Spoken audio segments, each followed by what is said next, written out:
Welcome everyone. PS success point চ্যানেলের পক্ষ থেকে সবাইকে শুভেচ্ছা। আশা করি সবাই ভালো আছো। আজকের এই ভিডিওটি মূলত বিদ্যাসাগর বিশ্ববিদ্যালয়ের অন্তর্গত যারা ইতিহাস অনার্স নিয়ে বর্তমান 4th সেমিস্টারে পড়ছো, মূলত তাদের উদ্দেশ্যেই আজকের এই ভিডিও। আজকের এই ভিডিওতে ইতিহাস অনার্স 4th সেমিস্টারের CC8 এই পেপারের উপর প্রিভিয়াস ইয়ারে আসা ফাইনাল পরীক্ষার প্রশ্নপত্র নিয়ে আলোচনা করব। 2021, 2022 এবং 2023 সালে CC8 এই পেপার ওপরে ফাইনাল পরীক্ষাতে যে সমস্ত প্রশ্ন এসেছিল সেই প্রশ্নগুলো আমরা আজকের এই ভিডিওতে দেখে নিব, যেগুলো তোমাদের ফাইনাল পরীক্ষার ক্ষেত্রে কাজে আসতে পারে। তোমরা জানো CC8 এই পেপারটি হচ্ছে রেনেসান্স অ্যান্ড রিফরমেশন। প্রথমে আমরা 2021 সালের প্রশ্ন দেখে নিব, যেগুলো ফাইনালে এসেছিল।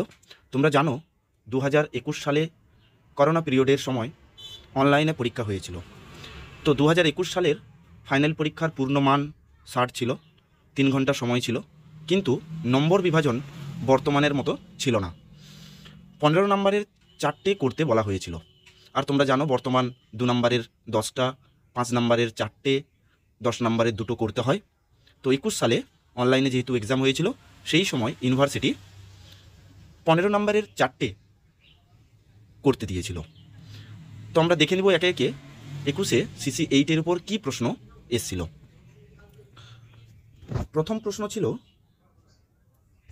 What were the silent features of the early modern state in Europe? ইউরোপের আদি আধুনিক রাষ্ট্রের প্রধান বৈশিষ্ট্যগুলি কী ছিল? 2 নম্বর প্রশ্ন ছিল, how did the ideology of humanism effect art and education during the Renaissance? রেনেসাঁসের সময় মানবতাবাদের আদর্শ কিভাবে শিল্প ও শিক্ষাকে প্রভাবিত করেছিল? 3 নম্বর প্রশ্ন ছিল, how did Machiavelli define the idea of statecraft in the Prince? Machiavelli কিভাবে দ্য প্রিন্স গ্রন্থে রাষ্ট্রীয় শিল্পের ধারণাকে সংজ্ঞায়িত করেছিলেন? 21-এ যে সমস্ত প্রশ্নগুলো এসেছিল, 2024-এ যারা ফাইনাল এক্সাম দিবে 4th সেমিস্টারে, তাদের 10 নম্বরের ইম্পর্টেন্স প্রশ্ন 21-এর এই প্রশ্নগুলো। 4 নম্বরের প্রশ্ন ছিল, discuss the impact of printing revolution on the society and culture of early modern Europe? আদি আধুনিক ইউরোপের সমাজ ও সংস্কৃতিতে মুদ্রণ বিপ্লবের প্রভাব আলোচনা করো।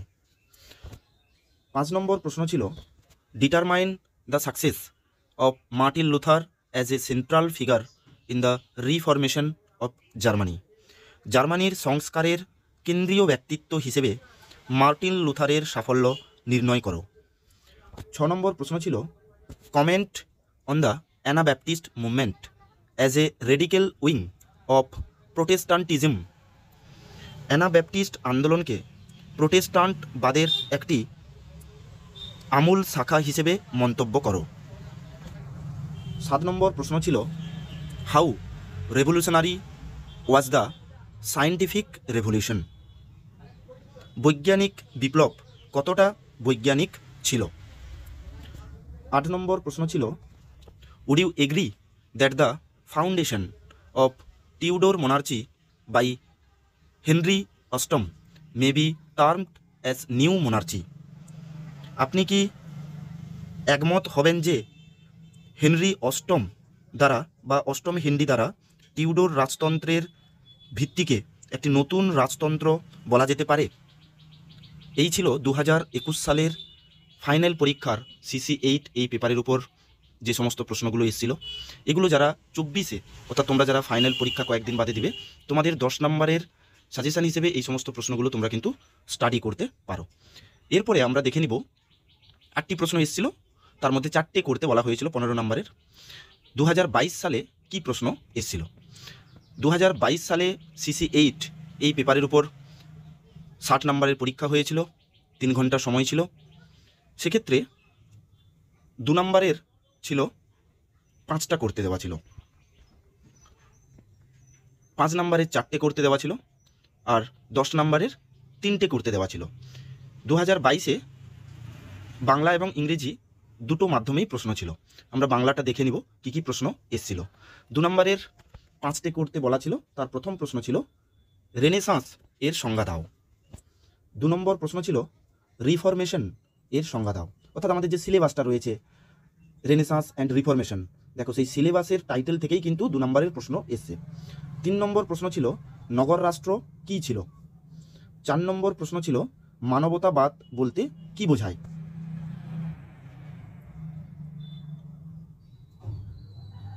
5 নম্বর প্রশ্ন ছিল বর্জিয়া পরিবার কি কারণে বিখ্যাত। 6 নম্বর প্রশ্ন ছিল মেকিয়াভেলি কে ছিলেন, পাঠ প্রশ্ন, তিনি কোন বইয়ের জন্য প্রধানত বিখ্যাত। 7 নম্বর প্রশ্ন ছিল অ্যানা ব্যাপটিস্ট কারা ছিলেন। 8 নম্বর প্রশ্ন ছিল কাউন্টার রিফরমেশন কি ছিল। 2 নম্বরের 8টি প্রশ্ন ছিল 2022 সালে, তার মধ্যে 5টি প্রশ্ন করতে দেওয়া ছিল। এরপরে আমরা দেখে নিব 22-এ 5 নম্বরের কী কী প্রশ্ন এসেছিল। 5 নম্বরের প্রথম প্রশ্ন ছিল মুদ্রণ যন্ত্রের আবিষ্কার কিভাবে রেনেসাঁসকে প্রভাবিত করেছিল। 10 নম্বরের প্রশ্ন ছিল কোন কোন কারণে ইউরোপে সামন্ততন্ত্রের অবক্ষয় ঘটেছিল। 11 নম্বর প্রশ্ন ছিল শিল্পকলার ওপর মানবতাবাদ কেমন প্রভাব ফেলেছিল।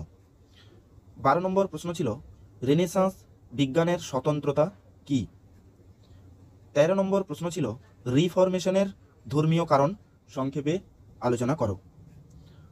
14 নম্বর প্রশ্ন ছিল কি নিয়ে জুনলি ও লুথারের মত পার্থক্য হয়েছিল।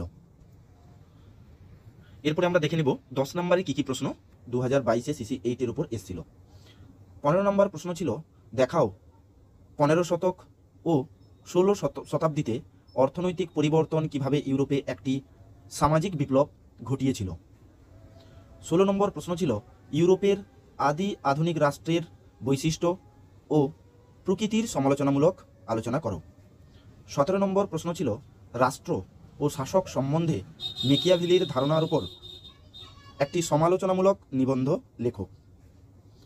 18 নম্বর প্রশ্ন ছিল ইংল্যান্ডের রিফরমেশনের স্বতন্ত্রতা সম্বন্ধে আলোচনা করো।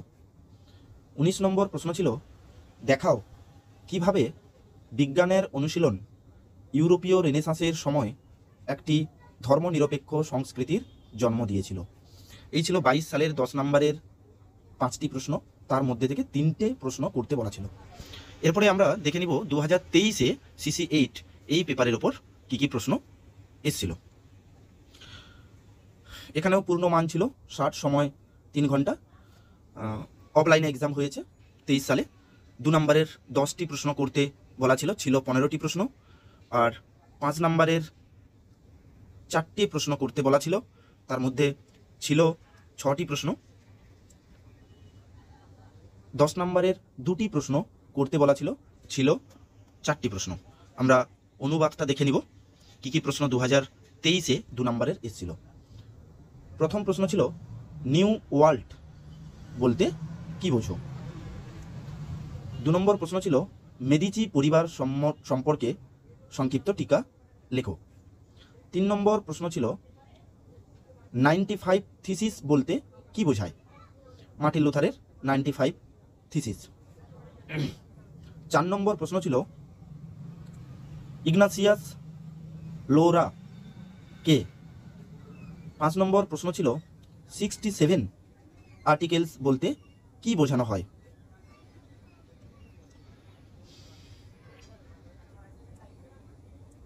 6 নম্বর প্রশ্ন ছিল সোসাইটি অফ জেসাস সম্পর্কে সংক্ষেপে 2-4 কথা লেখো।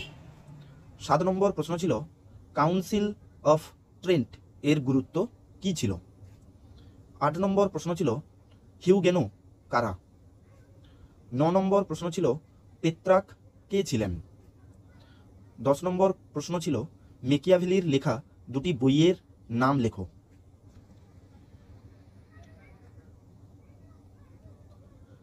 11 নম্বর প্রশ্ন ছিল ট্রানজিশন ডিবেট বা রূপান্তর সংক্রান্ত বিতর্ক বলতে ইতিহাস চর্চায় কি বোঝানো হয়। 12 নম্বর প্রশ্ন ছিল ফিয়েভ কি। 13 নম্বর প্রশ্ন ছিল ইউরোপীয় সামন্ততন্ত্রের উপর গবেষণা করেছেন এমন দুজন ঐতিহাসিকের নাম লেখো। 14 নম্বর প্রশ্ন ছিল ইতালীয় নবজাগরণের ওপর গবেষণা করেছেন এমন দুজন ঐতিহাসিকের নাম উল্লেখ করো। 15 নম্বর প্রশ্ন ছিল টিউডর বিপ্লব কথাটি দিয়ে কি বোঝানো হয়। 2023-এ 2 নম্বরের এই ছিল 15টি প্রশ্ন। এরপরে আমরা 5 নম্বরের প্রশ্ন দেখে নিব। 2023-এ কী কী প্রশ্ন এসেছিল, 4টে করতে বলা ছিল।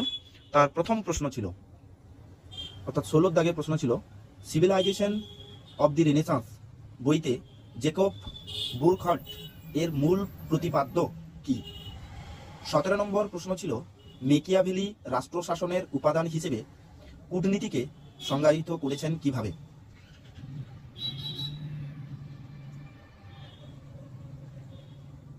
18 নম্বর প্রশ্ন ছিল উচ্চ নবজাগরণ কিভাবে চিত্রকলায় স্থান করে নিয়েছে তা নিয়ে সংক্ষেপে আলোচনা করো।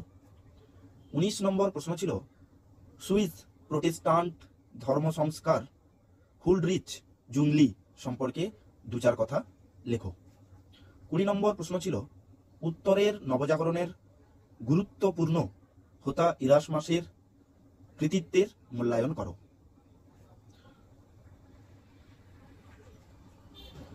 21 নম্বর প্রশ্ন ছিল অ্যানাব্যাপটিস্ট ধর্ম সংস্কারকদের প্রসঙ্গে তোমার মূল্যায়ন উল্লেখ করো। এই ছিল 23-এ 5 নম্বরের 6টি প্রশ্ন, তার মধ্যে যে কোনো 4টি প্রশ্নের উত্তর লিখতে বলা ছিল। এরপরে আমরা দেখব 23-এ 10 নম্বরের কী কী প্রশ্ন এসেছিল। 10 নম্বরের 2টো করতে বলা ছিল, 4টে প্রশ্ন ছিল। প্রথম প্রশ্ন অর্থাৎ 22-এর দাগে যে প্রশ্ন ছিল ইতালীয় মানবতাবাদের উৎস তুমি কিভাবে বিশ্লেষণ করবে। 23 নম্বর প্রশ্ন ছিল 15 ও 16 শতকে ইউরোপীয় অর্থনৈতিক ব্যবস্থার প্রধান প্রধান পরিবর্তনগুলি চিহ্নিত করো। 24-এর দাগের প্রশ্ন ছিল ইউরোপীয় বৈজ্ঞানিক সংস্কৃতির উত্থানে নবজাগরণের অবদান উল্লেখ করো। 25-এর দাগের প্রশ্ন ছিল ইংল্যান্ডের ধর্ম সংস্কার আন্দোলনের গতি প্রকৃতি উল্লেখ করে দেখাও যে এখানকার ধর্ম সংস্কার আন্দোলনের চরিত্র ইউরোপের থেকে কতখানি পৃথক ছিল। এই ছিল 23 সালের 10 নম্বরের 4টে প্রশ্ন। আশা করি তোমাদের প্রিভিয়াস ইয়ারের প্রশ্নগুলো কাজে আসবে। আমি চেষ্টা করব 2-1 দিনের মধ্যে প্রত্যেকটি পেপারের এবারের জন্য যে সমস্ত প্রশ্ন ইম্পর্টেন্স তা নিয়ে তোমাদের সামনে তুলে ধরতে। তোমাদের কারোর যদি কোনো সমস্যা থেকে থাকে তোমরা কমেন্টে জানাও, আমি চেষ্টা করব তোমাদের সমস্যাগুলো সমাধান করে দেওয়ার জন্য। ফাইনাল পরীক্ষাকে আর বেশি দিন সময় নেই। আশা করি প্রত্যেকে মন দিয়ে পড়াশোনা করছো। সবাইকে পিএস সাকসেস পয়েন্ট চ্যানেলের পক্ষ থেকে অসংখ্য ধন্যবাদ। সবাই ভালো থেকো, মন দিয়ে পড়াশোনা করো।